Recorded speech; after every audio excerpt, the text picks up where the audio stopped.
Great, guys. So we come to our final session today. We have Master tomorrow with God's help, but this is the final kind of a lecture and Q&A session. So I hope you have your outlines. Everybody have an outline of it? Yeah, great. So the title I've given to it is My Own Theory of Christ Consciousness and Creation. And the first section I want to mention again is the whole notion of altered states of consciousness.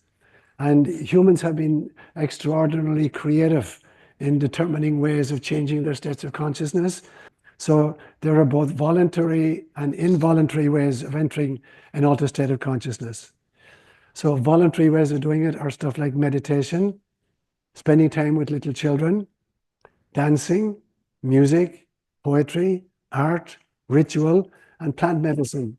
So these are ways that different societies have discovered ways of entering altered states of consciousness.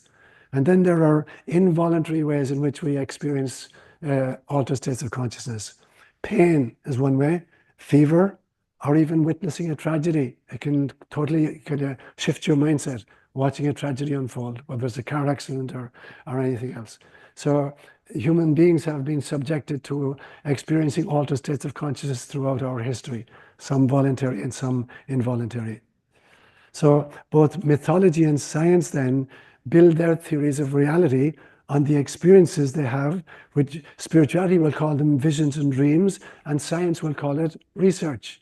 And so our models of reality then are built upon, the experiences that we bring back from the various states of consciousness that we experience.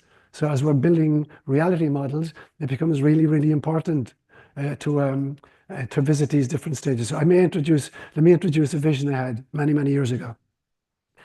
I was approaching a skyscraper, a cylindrical skyscraper, many storied skyscraper, and the entrance to it was underground.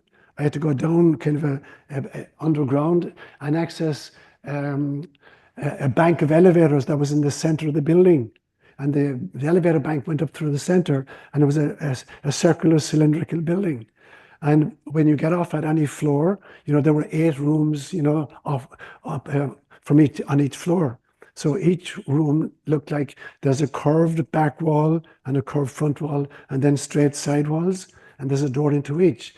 And I realized that they corresponded to different kinds of reality. So I go into the first room. I'm going to call it room 101. And there's an etching on the back wall, a drawing just done with a charcoal, a kind of stick figures. And I look at it, and see this stick figure drawing. And then I come out of the room and I go to room 102. And I go into this room, and I realize it's an extension of the drawing in the first room. So if I had only been in the first room, I wouldn't have seen the whole drawing. By coming into the second room, I see it's an extension of the drawing.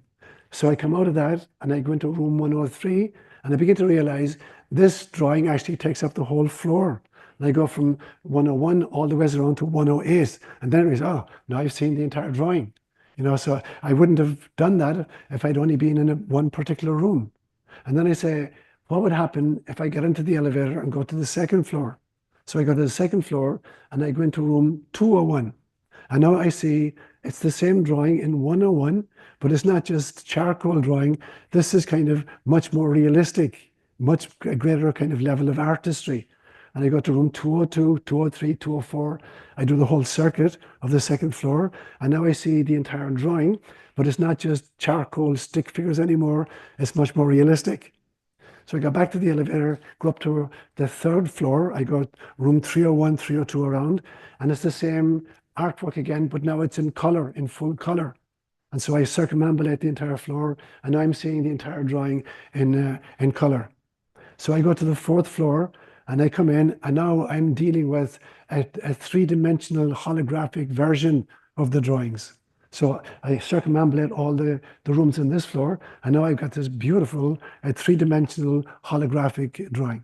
And I get to stage room floor number, the next floor, and I begin to see that not only is it holographic version, but it's interactive. I can actually be in dialogue with the drawing.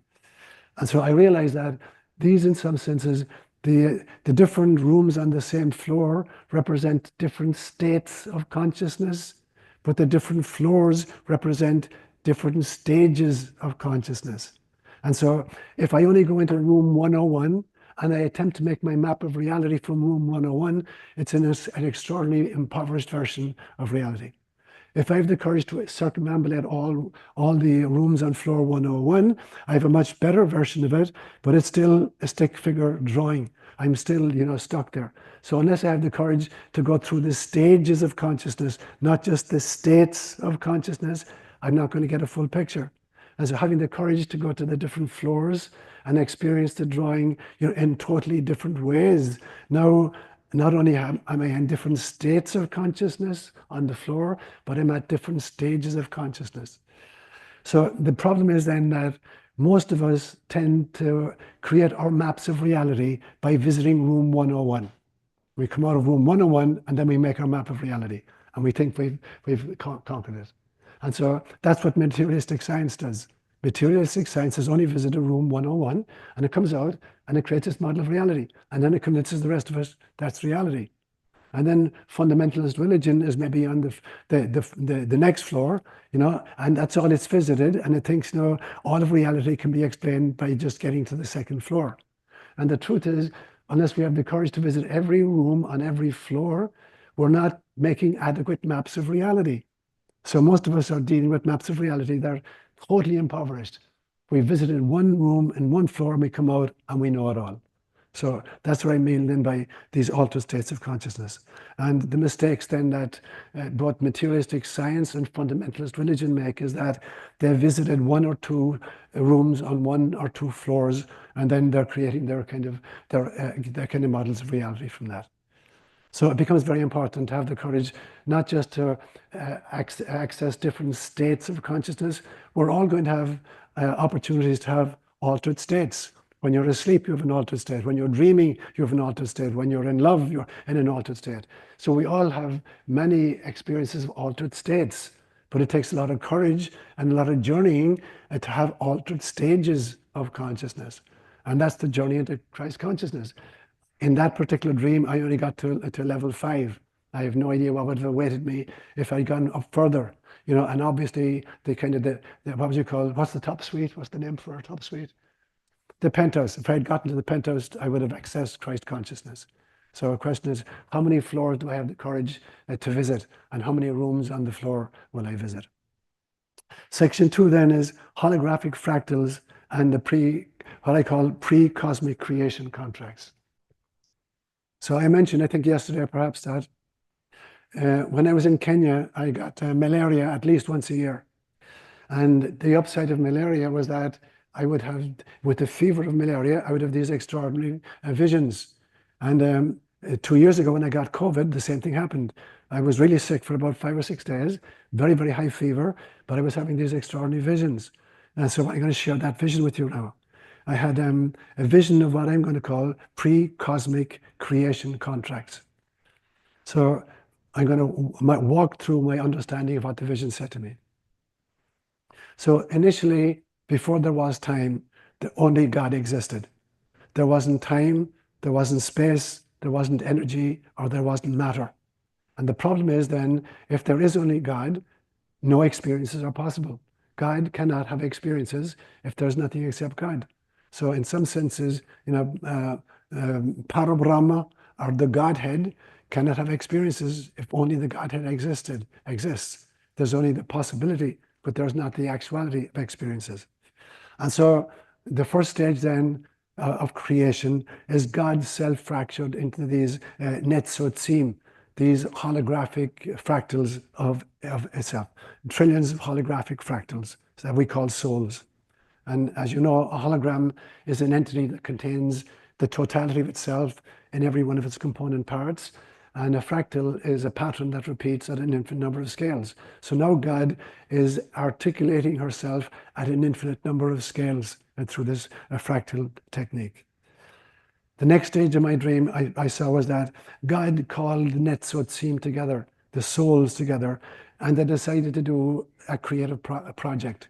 And the decision was to create a cosmos with galaxies and stars and planets and moons. And so together, all of the souls and God, we created this extraordinary cosmos in which we live right now. And we just witnessed that. It was the thrill of creation, that we co-created the cosmos. And we're witnesses to this. Now, as I said, Buddhism has a term for this. It's called turiya.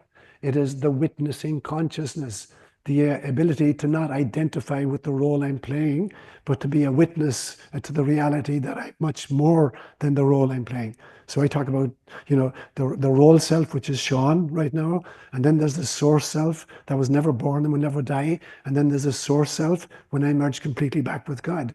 And so, turiya is the ability to abide in the witnessing consciousness and not get kind of suckered into believing that I am the role that I'm playing. So that was the next act in cosmic co-creation.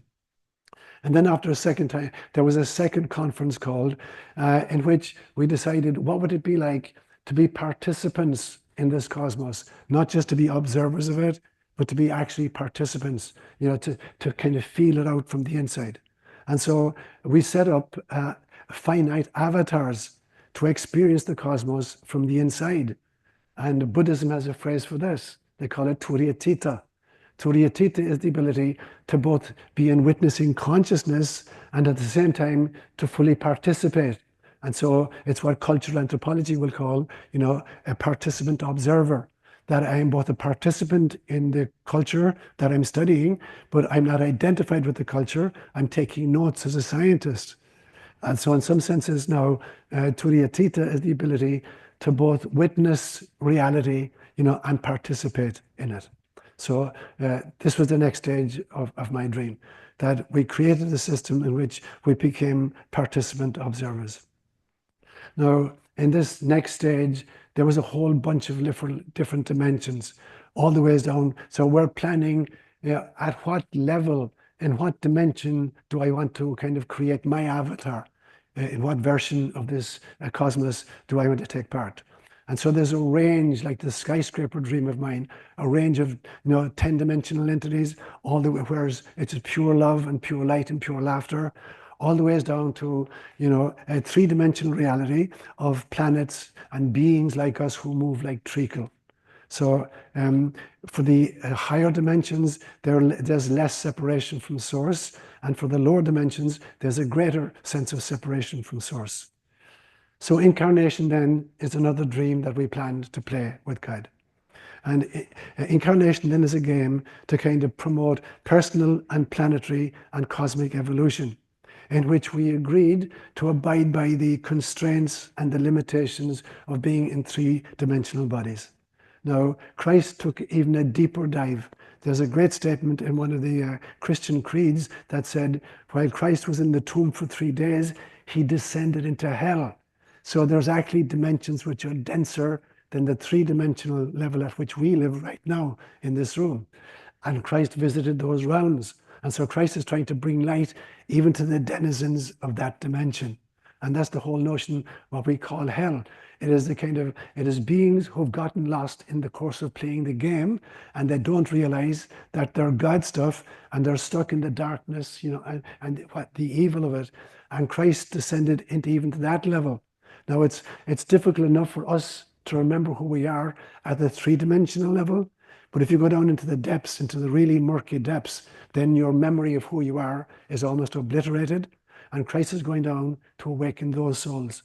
And that was how he spent the 3 days in the tomb, by visiting the underworld, and visiting with people who are in a deeper, darker density than even we are.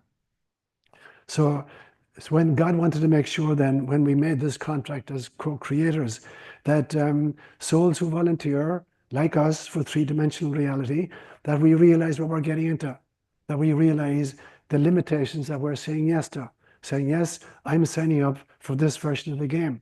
And I realize it's going to be really, really tough because, I have to trade my kind of cosmic spacesuit for a 150-pound kind of wet piece of wetware.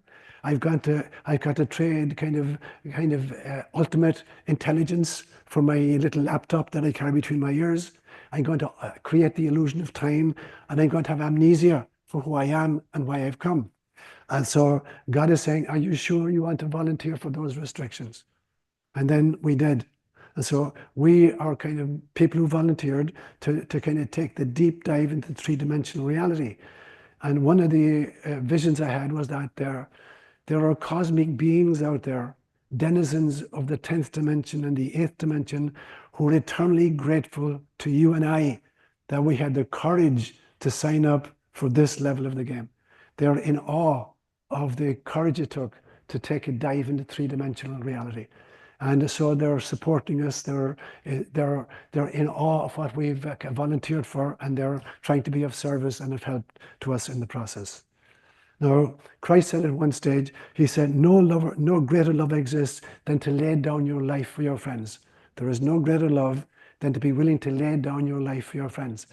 I actually disagree with Christ. I think there is a greater love than that. There's a greater love than laying down your life for your friends, and that love is deciding to incarnate. It's a much greater sacrifice to accept life, three-dimensional life, than to lay it down at the end. And so you and I, in some senses, have been capable of this extraordinary level of reality. Now, St. Paul puts it very, very powerfully in his letter to the Philippians in chapter 2, verses 6 to 11, where he says, have that same mindset in you that was also in Christ Jesus. Because although he was God, he did not cling to his divinity, but he emptied himself and he took on human form, even to accepting death, even death on a cross. And Paul doesn't say it, but I'm going to say it, that he descended not just into the death of the cross, but into the pits itself, into the darkest, deepest, densest parts of hell, in order to try to wake up those who are sleeping at that level. So yes, there is a deeper love than laying down your life for your friend. It is accepting life for your friends. And that's the realization then that I mean when I talk about Christ consciousness. Having the cojones to say yes to a level of density. You know, it's a greater sacrifice than sacrificing your life at the end for anybody. Accepting life at the beginning is a much bigger sacrifice, and you have done it. Can you remember?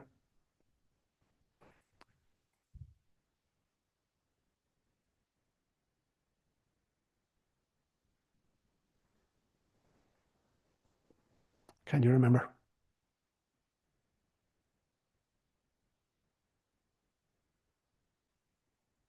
So when we leave the launching pad, when we begin to parachute into the different dimensions, whether we're parachuting into a 10D dimension or a 3D dimension, when we come on this journey, the mission then is, whatever dimension I find myself in, is to awaken myself firstly, then to awaken my culture, then to awaken my planet, and finally to awaken the cosmos itself. That's what we're signing up for.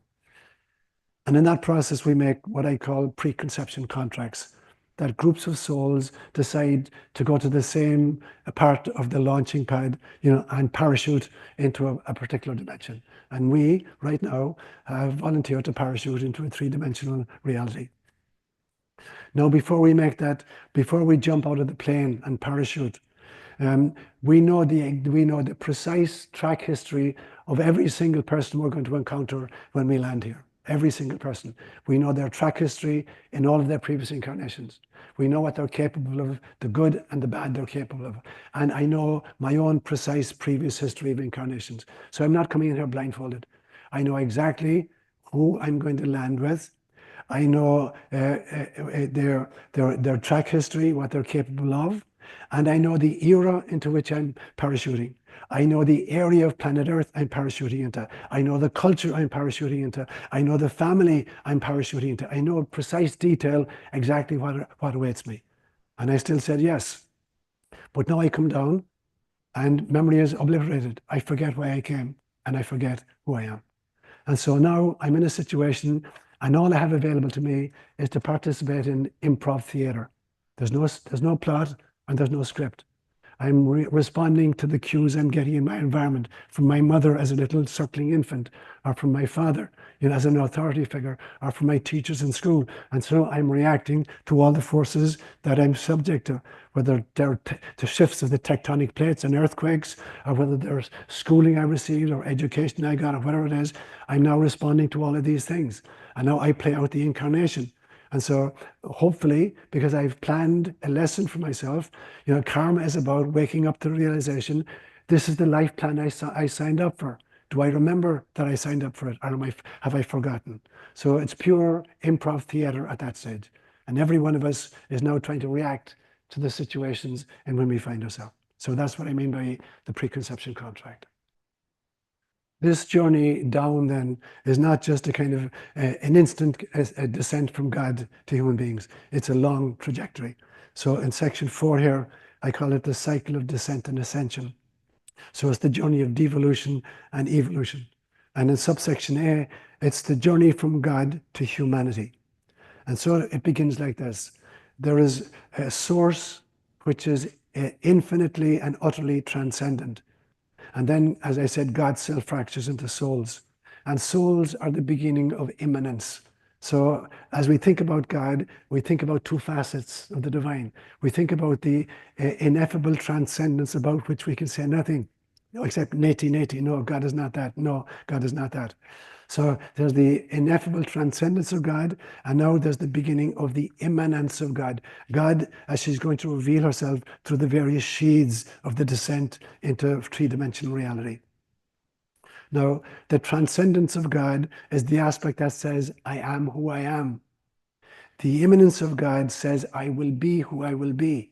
And so the transcendence of God is his essence, and the immanence of God is our relationships. And so the first part, the transcendence of God, is saying, I am who I am. In some sense, the unchanging now.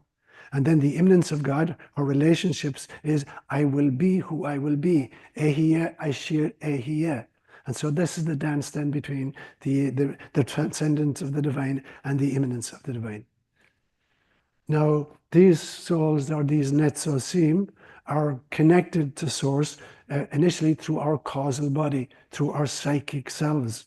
And science will call this entanglement theory. This is what John Bell had in mind scientifically. I have no idea whether he was a spiritual being or not, but he's articulating with entanglement theory the notion that souls stay connected to our causal selves, our soul selves.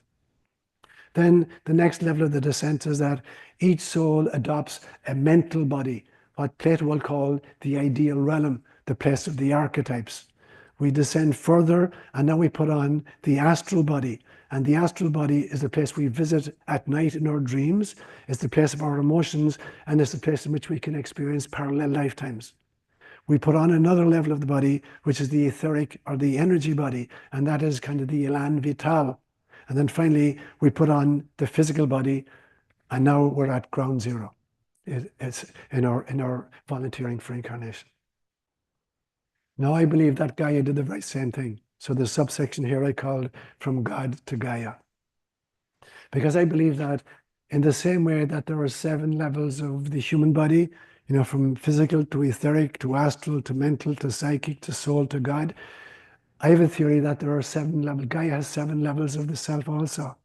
So that initially there's only a physiosphere, the 3rd rock from the sun in a particular galaxy called the Milky Way galaxy. And so I call that the physiosphere. And we study that through physics. Physics is the study of the physiosphere. Then, this physiosphere surrounds itself with the next sheath that we call the atmosphere. And the atmosphere is studied by chemistry. And the atmosphere actually is the womb that the physiosphere needed to create in order to beget life. And so in some sense, for me, the atmosphere is the womb of the planet. The next level is the biosphere, and that's studied obviously by biology. And now we've got all kinds of plants, flora and fauna, that's the next stage of it. The 4th stage of the evolution of Gaia is what Tyler de Chardin would call the noosphere, from the Greek word nous meaning mind, and now this is the arena of psychology. And we're in that stage right now in our trajectory. As human beings, we're somewhere in the movement between the biosphere and we're into the noosphere. And so the noosphere is the interconnectivity of minds. And so we got the internet. And this is a very dangerous stage of the evolutionary process. The noosphere is really dangerous. Because when mind and free will enter the equation and technology improves, we have the ability to utterly destroy the planet itself. So we could reduce the noosphere back down to a physiosphere, just a shattered rock, circling around the sun. Now, if we manage to navigate the noosphere, and that is the mission that we're on right now. We're navigating the noosphere. That's the challenge that awaiting anybody on planet Earth at this stage, navigating the noosphere. If we manage this, we get to the next stage, and I call that the animasphere. The Latin word anima meaning is soul, the spirit or soul. And so this is kind of the arena of spirituality. And this is where Lucifer, I believe, enters the equation. That when we get to when the planet develops the animasphere, the level of the planet that studies spirituality as distinct from just psychology or chemistry or physics, at that stage, we have to wrestle with the notion of Lucifer, of the light being. Beyond the animasphere, the next stage, I believe, is, I call it the pneumasphere. Pneuma, as in spirit. And this can only be kind of grokked by mysticism. So that's the stage of mysticism. And then the final stage, the seventh stage, I call the cosmosphere with a capital K. And this is the stage of unitive consciousness. So I believe that the very planet itself, that Gaia herself, is moving through these total different levels. And this generation of Homo sapiens sapiens has arrived at the stage when we're navigating from the biosphere through the noosphere. And that's the challenge of our times, to navigate that without destroying ourselves. Subsection C there I call from humans then back to God. I think then that the goal of the noosphere in which we find ourselves is that we're operating with a reptilian brain back here, the brainstem, which operates on the basis of instinct, and it is very, very important. But then we're moving into the neocortex, and with the neocortex, we have the ability to think and to think about thinking, and this is the arena of knowledge. Because knowledge is data which are generated by the sensorium and processed by the neocortex. Now, at that stage then, we're looking at epistemology. How do we gather our data? How do we know what we know? And it's from experts, our personal experience, our figuring stuff out. And then we're faced with the notion of ontology. How do we differentiate, truth from untruth? Faced with any proposition, how do I decide what's true? And my definition is that something is true if it transforms me and aligns me with source. And something is ultimate truth if it transforms me radically and aligns me permanently with source. And then we have to develop the cosmology. So that is the job, that is the goal of being in the noosphere at this stage. And then I had my vision of the trifurcation of humanity, from Homo sociopathicus and Homo artificialis and Homo spiritualis. And that's exactly where we're at now in the noosphere. Now, when we get to the next stages, to the animasphere and to I'm going to call the pneumosphere, this is the arena of the soul self. So it is the area of self-reflection. Why do I think what I'm thinking? Why am I saying what I'm saying? Why am I doing what I'm doing? I know I've graduated from mere knowledge to wisdom, because knowledge is simply data generated by the sensorium and processed by the physical brain, whereas wisdom is data which is generated by the soul and processed by the heart. So now this is the function of the noosphere. And so I would say then that the next stage of humanity, I call it Homo spiritualis. And Homo spiritualis makes occasional forays into Christ consciousness. We occasionally manage Christ consciousness as Homo spiritualis. The next stage after that I call Homo mysticus. And Homo mysticus is the ability to make regular forays into Christ consciousness. And then the final stage I call Homo Christus. And Homo Christus is the ability to live continually in Christ consciousness.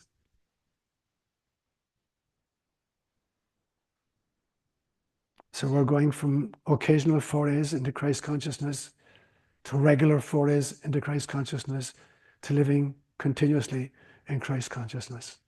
That for me is the goal of the pneumosphere.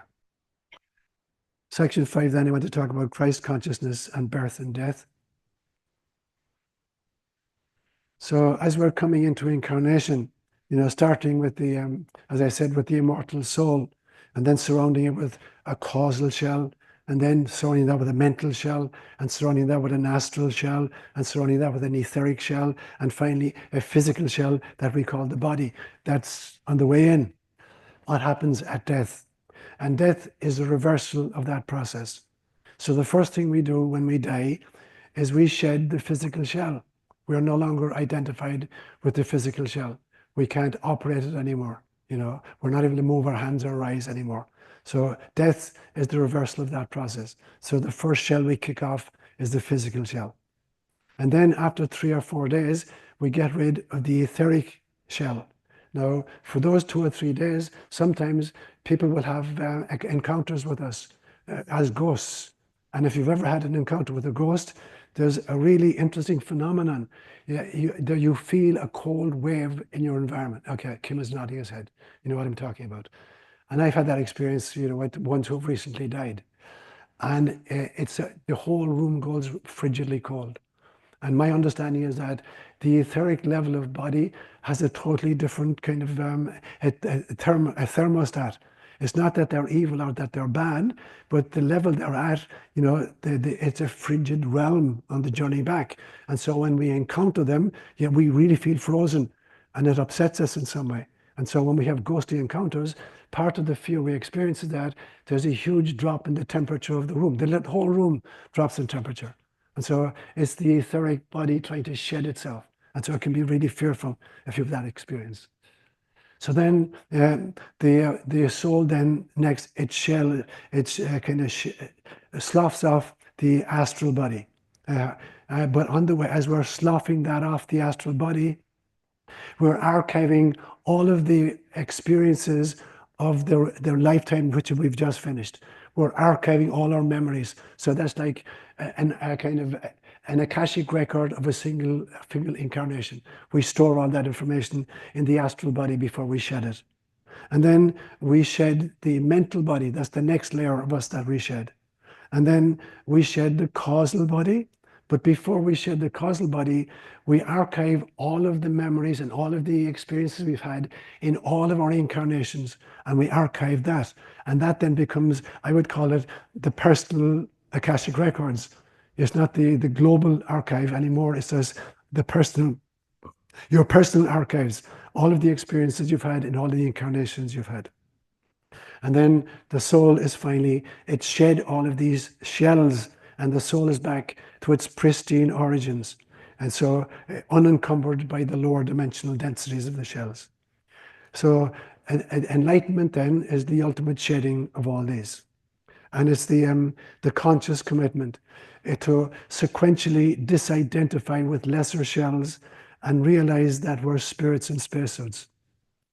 And so part of the invitation of incarnation is, do I have to wait for death in order to sequentially kind of get rid of all these shells? Do I have to die in order to get rid of this physical self-identification? Do I have to die in order to shed my etheric being? Do I have to die to shed my astral being? And the answer is no, you don't have to die. You only have to die to different kinds of self-identifications. And so the process of emission, fully understood, is that while you're still a live physical being, that you can shed your identities, that you can no longer simply identify with your ego, or with your physical body, or with your relationships, or with your mentation, or with your kind of feelings, or with your emotions, or with your relationships, or with your professional life. You can sequentially disidentify with all of the levels of self and actually re-identify with higher and higher versions of who you are. And that's what I mean when I say that the function of incarnation is to give birth to God. And you can become enlightened during incarnation if you have the ability to sequentially shed your identifications. It doesn't mean that you've gotten rid of your physical body. It just means that you're no longer identifying with your physical body. You're in Turiyatita. You're a participant observer. You know that you're a witnessing consciousness to incarnation, and you're playing the best part and the best role you can, but you are not identifying with the role. So that's the whole process of kind of enlightenment. until you reach a kind of the permanent awareness of your own inner divinity and the inner divinity of all other creatures. So in some senses then, mixing my metaphors, the physical body for me is like a black hole in psychic space, which crushes all the higher levels of the self into the dense container and all these diminished abilities. And so in some senses, you know, the physical body, particularly if we identify with the physical body, it literally is this, it's a black hole in psychic space, which has crushed all of our higher identities so that we think we are our physical selves. And then Christ consciousness becomes, I'm going to call it, a freedom portal that reminds us of our true nature, and that recognizing the true nature of all other beings, so that you can smile and offer namaste to an oak tree or a bunny rabbit or even to your enemy. So at this stage, there's a video, not a video, I can't play the video. There's a song, there's an Irish priest, he's dead now. His name was Eddie O'Connell, and he was from the west of Ireland, from Galway. And his people were fisher folks. And so he was out on the Atlantic Ocean fishing as a regular basis. And he got ordained as a priest. And many of his songs take motifs from his own lifestyle and his own experience of life. And so he's a fisherman. He was a fisherman. And they goes out on these boats. In Galway, they have these special little sailboats called a puchan. And a puchan is a small fishing boat with a sailing system. So you'll hear these words. So I've made a recording, I think it's just about 3 minutes, and it's called The Song of the Nazarene. And I want to see if we can play it, and I want you to listen to it, because if you understand this song, you understand Christ consciousness.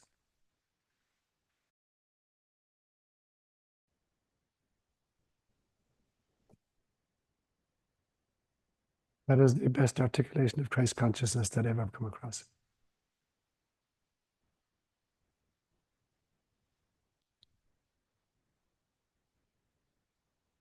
And that's the invitation to haul your boat up to the shore and follow the Nazarene.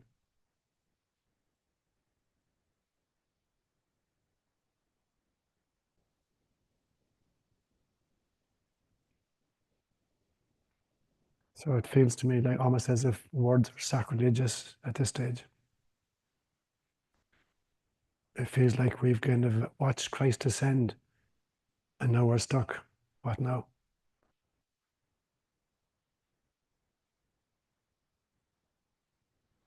We go back to our lives, you know, and we try to haul our own puchans up onto the shore, you know, and follow the Nazarene in our families, in our culture, in our world.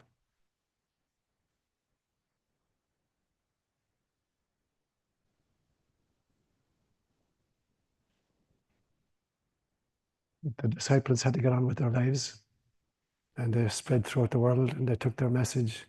They took the message of the Nazarene wherever they went.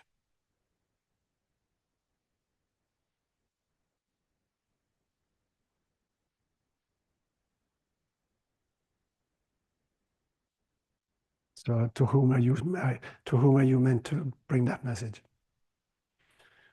When we leave here tomorrow and go back to real life, how are we changed, and how is our understanding grown, and what is going to be our contribution to the birth of Homo Christus?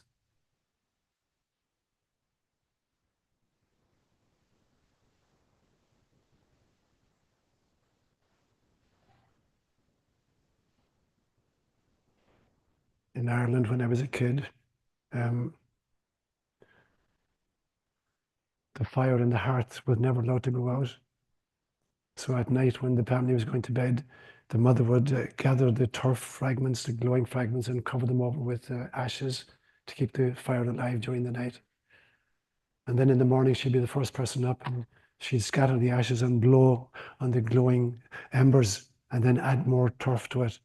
So there were homes in Ireland in which the fire had never gone out for 300 years.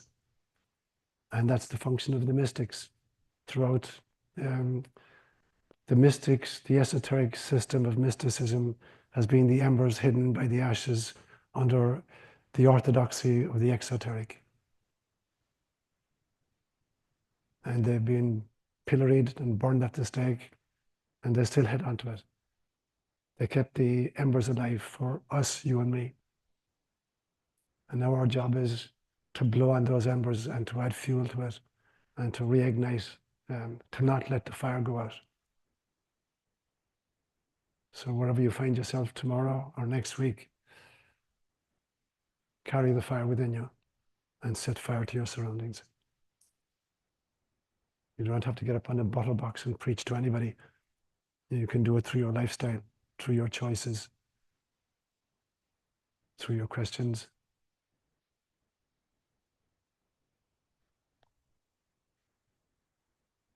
Don't let the fire go out.